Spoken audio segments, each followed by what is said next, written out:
বন্ধুরা, একটা জিনিস আমি কিছুতেই মেনে নিতে পারছি না যে বাংলাদেশে যেই গণঅভ্যুত্থান হয়ে গেল, একটা বিপ্লব ঘটে গেল, আমরা স্বৈরাচারী সরকারের পতন ঘটালাম, দেশের ছাত্র জনতার এই বিপুল একটা অংশগ্রহণ এবং আত্মত্যাগের মধ্য দিয়ে আমরা যে নতুন করে স্বাধীনতা অর্জন করলাম, তার বিরুদ্ধে ভারত কেন এত উষ্মা প্রকাশ করছে, এটা আমি কিছুতেই বুঝতে পারছি না। ঘন ঘন তারা শুধু সাম্প্রদায়িকতার প্রশ্ন তুলছেন। 1947-এ যখন ব্রিটিশ ইন্ডিয়া ভাগ হয় পাকিস্তান এবং ইন্ডিয়াতে, তখন পাকিস্তানের পাঞ্জাবকে ভাগ করতে হয়েছে এবং একই রকমভাবে ভাগ করতে হয়েছে বেঙ্গলকে, যেটা পূর্ব বাংলা এবং পশ্চিম বাংলা, মানে পূর্ব পাকিস্তান হয়েছিল এবং পশ্চিমবঙ্গ ছিল। এই দুটো ভাগ করতে যেয়ে এখানে লক্ষ লক্ষ মানুষ ডিসপ্লেসড হয়েছে। ইস্ট পাকিস্তান থেকে পশ্চিমবঙ্গে গেছে এবং পাকিস্তানের পাঞ্জাব থেকে ইন্ডিয়ার পাঞ্জাবে গেছে, আবার ইন্ডিয়ান পাঞ্জাব থেকে পাকিস্তানের পাঞ্জাবে এসছে, পশ্চিমবঙ্গ থেকে আমাদের ইস্ট পাকিস্তানে এসছিল সেই 1947-এর ঘটনা।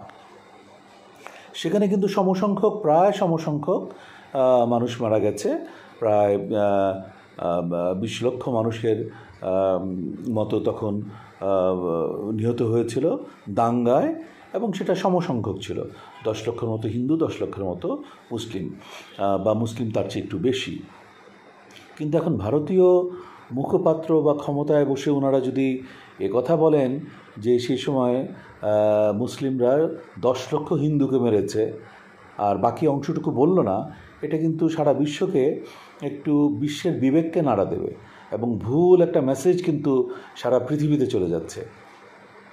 একই রকমভাবে ভারতের হোম মিনিস্টার, উনি যদি মুসলমানদেরকে কীট পতঙ্গর সাথে তুলনা করেন এবং মানুষ হিসাবেই উনি বিচার করেন না, ভাবেন না, এই ধরনের একটা কথা বলেন, তাহলে সেটা অত্যন্ত দুঃখজনক।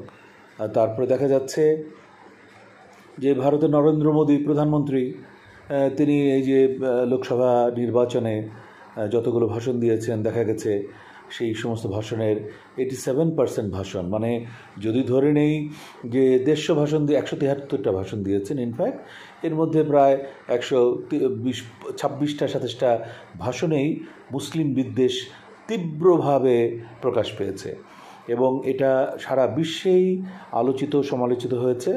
এবং এর ফলশ্রুতি হিসেবে এই লোকসভা নির্বাচনে ভারতে 12 জন মুসলিম এবং 1 জন খ্রিস্টান নিহত হয়েছে। তো এটা অত্যন্ত দুঃখজনক যে বিশাল ভারতে, যেখানে মুসলিমের সংখ্যা মাত্র 11% বা অ্যারাউন্ড দ্যাট, তো সেখানে কোনো হিন্দু মারা গেল না, মারা গেল 12 জন মুসলিম এবং মারা গেল 1 জন খ্রিস্টান। তো যে কোনো মৃত্যুরই আমরা সমবেদনা জানাই, আমরা দুঃখ প্রকাশ করি।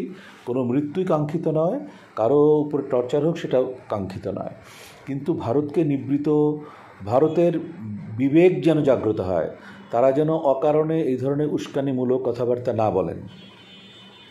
আমার মনে হয় ওনারা বাংলাদেশকে নিয়ে খেলার চেষ্টা করছেন। যদি বাংলাদেশকে নিয়ে খেলার চেষ্টা করেন, এর মাসুল কিন্তু ভারতকে অনেক বেশি দিতে হবে। সুতরাং আমি মনে করি যে ইন্ডিয়ার এখন চুপ করা উচিত, আর বাংলাদেশ সরকারের উচিত ঘন ঘন আমাদের হিন্দু ভাই বোন যারা আছেন তাদেরকে মিডিয়াতে নিয়ে আসা এবং যা কিছু বাংলাদেশে ঘটছে তার সত্য চিত্রটা তারা যেন তুলে ধরেন। এটা করা উচিত এবং এটা করলে আমার মনে হয় দেশবাসী যেমন আশ্বস্ত